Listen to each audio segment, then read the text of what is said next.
Bottle gourd is back, and it's probably my vegetable BFF. This little guy is going to help me make one of my favorite snacks from the Indian state of Gujarat. It's called Muthiya. This is one of those recipes that you want to prep ahead of time. I have a half of a teaspoon of ajwain or carom seeds, a half of a teaspoon of cumin seeds, a half of a teaspoon of fennel seeds, 1 teaspoon of sesame seeds.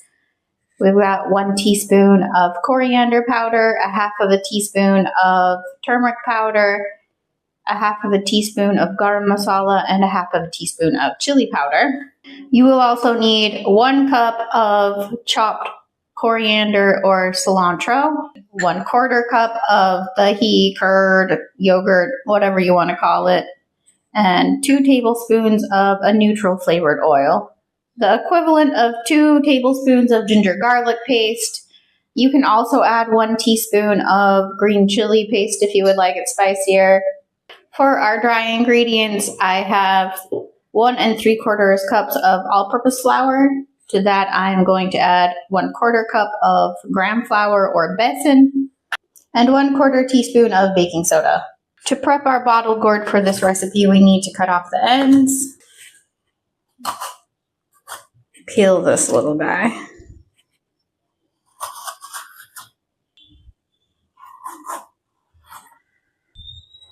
Cut this in half to make it easier to handle for grating. I've already taken a taste of this to make sure it wasn't bitter.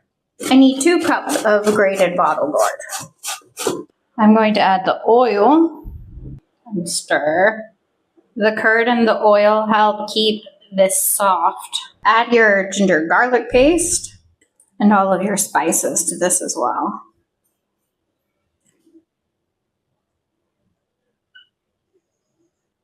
Add the coriander and the yogurt mixture and fold together.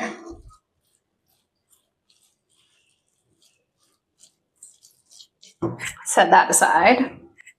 I've got a big steel tally here for mixing. I'm going to pour all of this stuff out.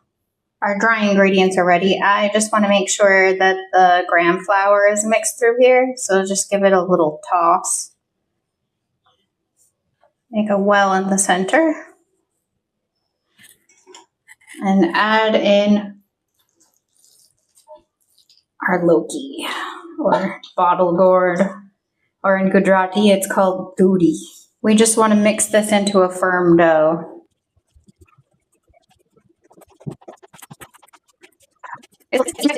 All my dry ingredients are nice and incorporated. When I touch this, it doesn't stick to my finger, so we know we have the right consistency.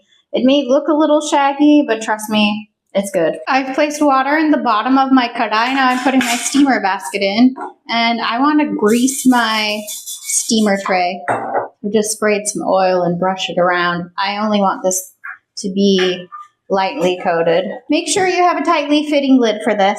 I've well oiled my hands, and while the water is heating, I'm going to divide this into 3 cylinders. Our steam is built up. It's time to place the Muthiya logs.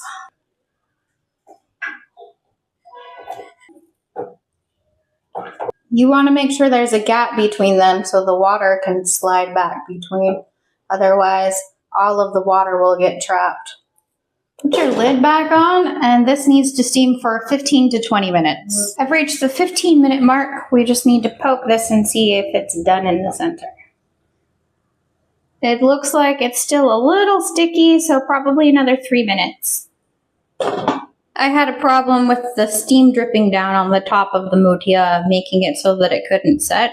So I've just taken a kitchen towel and fastened it with an elastic band around the handle to keep the water from dripping directly onto the top. Unfortunately, this has taken about 25 minutes because I made the logs too big. Let's see. They've changed color and it looks like it's set.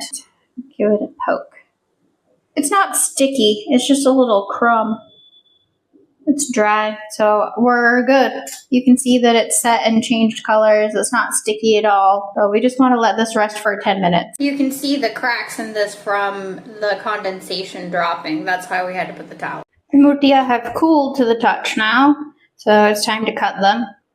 They do not cut well with a knife, so I use the method where you take some string or unwaxed dental floss and you just use it like a guillotine.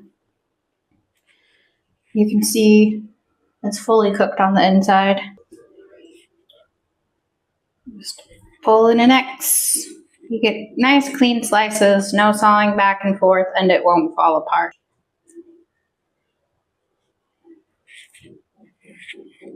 Just like that. The final step for muthiya is the tadka. I've got 1 teaspoon of mustard seeds, 1 teaspoon of cumin seeds, 1 teaspoon of sesame seeds, and about 1.5 sprigs of curry powder. I'm going to drop in our muthiya pieces here.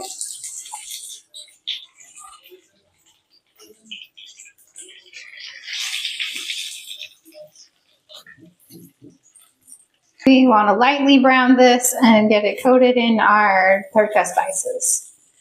Squeeze a little lime juice in here. Give it a toss. We're good to go. Now, this is usually served as breakfast or with tea for afternoon snack, but honestly, I eat it any time of day. My husband even will ask for it for dinner. Light and fluffy on the inside, nice and crispy on the outside. The sesame seeds really take it over the edge for me. You can serve it with your favorite chutney or, heaven forbid, a little bit of ketchup, but this pairs really nice with chai or a little coffee. So if you're looking to upgrade your tea time snacks, give this a try. You won't regret it.